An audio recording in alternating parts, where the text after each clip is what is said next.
Hey everyone, how's it going? So I have a book haul today. You don't see very many of these anymore on my channel because last year I tried to restrict my book buying. I tried not to buy any books last year, and this year I am restricting my book buying by only allowing myself to buy half of the number of books that I read, and I'm keeping track of what sort of credit I have in that regard in an Excel file.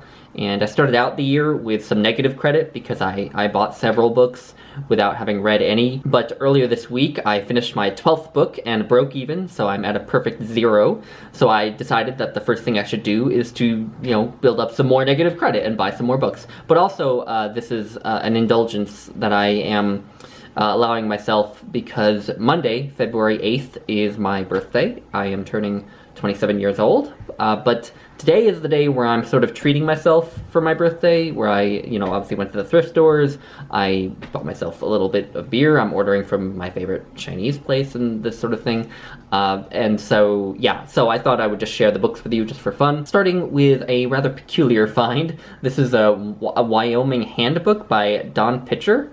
I really kind of hope that Jason and Kelly from Old Blues Chapter and Verse and Books I'm Not Reading are watching. I mean, I could just box to them about it, but I think it would be funnier if they just clicked on this video and saw this book. But yeah, this is just a travel guide to Wyoming, basically, with all the things you would expect in a travel guide.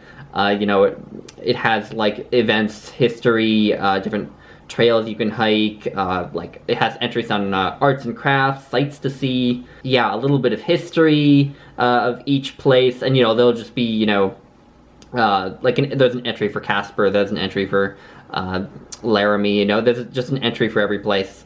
And I just thought, wow, what a weird book to find in a thrift store in Iowa. And I don't know I doubt I will ever, read this cover to cover, but I thought it might be fun to poke through at some point. And I mostly was just amused that I even found it, so I grabbed it. So that's the first book. Moving on now to real books that I will hopefully read at some point. The first one is The Parable of the Sower by Octavia Butler, who's an author I've heard a lot about, and I really keep wanting to get more into science fiction and fantasy, and she's obviously a notable author in that area, and this is one of her most famous books, so I grabbed it. Next is a memoir. This is Nothing Was the Same by Kay Redfield Jamison. I have actually read 2 books by Kay Redfield Jamison. I read her memoir, An Unquiet Mind, which was about her life with bipolar disorder, and this is a memoir of her first marriage to Richard Wyatt, who himself was a renowned scientist who died of cancer, and so it's kind of a grief memoir. And I really would like to read more grief memoirs, especially after having read and loved Joan Didion's 2 grief memoirs, The Year of Magical Thinking and Blue Nights, and loving them so much. And I have read other books by Kay Redfield Jamison, and I really like her writing. Next up is certainly the longest book. This is A People's History of the United States by Howard Zinn. I've heard a lot about this book. A lot of people just absolutely adore it. Funnily enough, this is actually going to be the 3rd sort of just basic survey of American history that I will have come into possession of. I also have These Truths by Jill Lepore, a more recent one, and then I have the Oxford History of the American People by Samuel Eliot Morison, and I haven't read either of those, and I obviously haven't read this yet, so clearly my subconscious is telling me that I really need to read one of these surveys of American history. Anyway, this is sort of a famous, maybe notorious book, sort of telling the perspective of American history from the perspectives of all the sort of marginalized groups in America, which certainly sounds intriguing, and I've heard good things. My dad is a big fan of Howard Zinn. I think Brian from Bookish is a big fan. I think Brianna from Brianna's Library is a big fan. We move now into some fiction.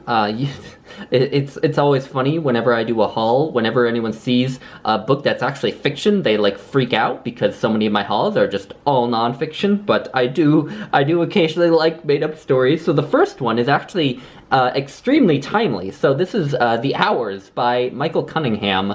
I have just recently, and it's even a tie-in movie edition, so I just recently watched the movie adaptation of this, and I forgot to talk about it in my Sunday Miscellany that week.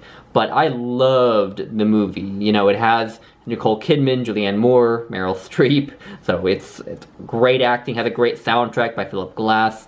It was such a magnificent film, and this is the book, obviously, and it's also timely because I just recently read Mrs. Dalloway by Virginia Woolf, and this novel is kind of sort of a take on Mrs. Dalloway because it is about three women, and one of the characters in it is Virginia Woolf herself while she's writing Mrs. Dalloway, and another one of the women is a woman who basically who's an unhappy housewife who sort of takes solace in reading Mrs. Dalloway.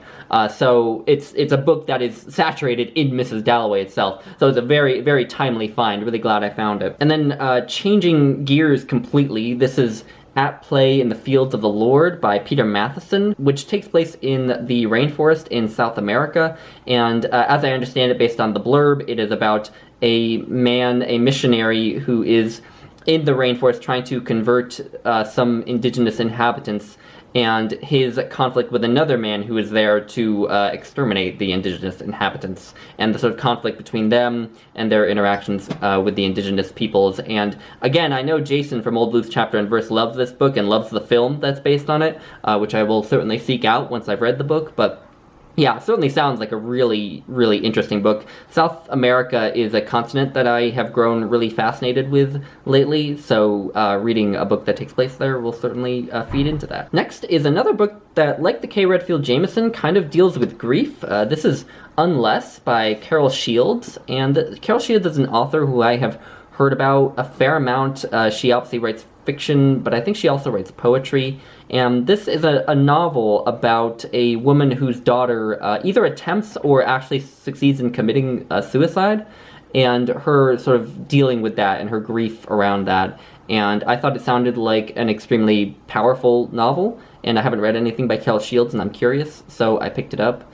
And yeah. And then finally is a slim little biography, going back to my preference, nonfiction. This is The Life and Death of Dietrich Bonhoeffer by Mary Bosanquet. I don't know how to pronounce her last name, but yeah, so this is a slim biography of Dietrich Bonhoeffer, who is a figure who I am very interested in. I would like at some point to read some of his works, but I also am just interested in him as a person and his life. He was, I believe, a Lutheran minister who was a sort of conscientious objector during World War II and ended up being executed by the Nazis. And he's very well known for his theological writings as well. And yeah, so this is a slim biography of him. And I did have a biography of him on my shelf before, and it was the title I think was just Bonhoeffer, and it was written by Eric Metaxas.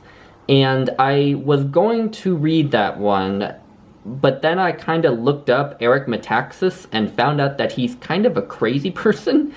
He's like an avid Trump supporter, and, you know, one of those people who's really big on quote-unquote religious freedom, where religious freedom means, you know, the right to oppress other people based on your own religion. So I did not want to read that book. And also, I just looked through that book and found that the bibliography looked extremely flimsy. You know, I don't know the primary sources around Bonhoeffer. I can't like comment on, you know, what are the best books to read about him, or what one would need to read to get the grasp on his life. But the bibliography in Eric Metaxas's book was only like a page and a half long, and it seems to me with a biography of someone like Dietrich Bonhoeffer, you would need to consult more sources than that.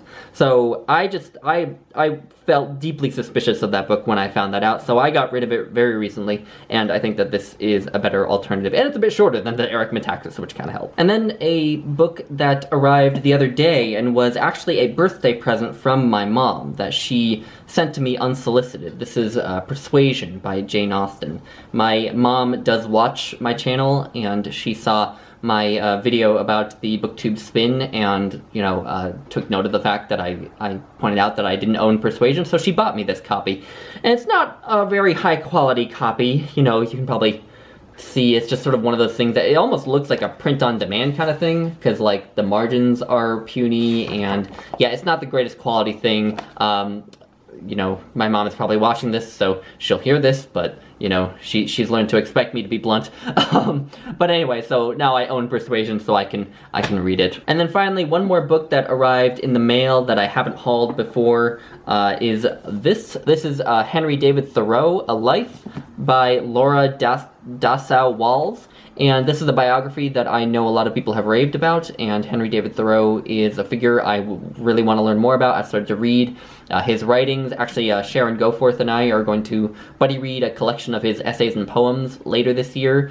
And actually, I think Sharon Goforth also read this book and recommended it to me, but the book was sent to me by Patrice Jones, who is a regular commenter on many of your channels, if you have a channel, but if you're a commenter, you've probably seen her around as well. But she and I buddy read together a lot, and she sent this to me so that we could buddy read it. So yeah, we will be buddy reading it over the summer. Anyway, that is my haul. Let me know if you have any thoughts about any of the books. But anyway, I hope you all have a good weekend, and I will let you go now.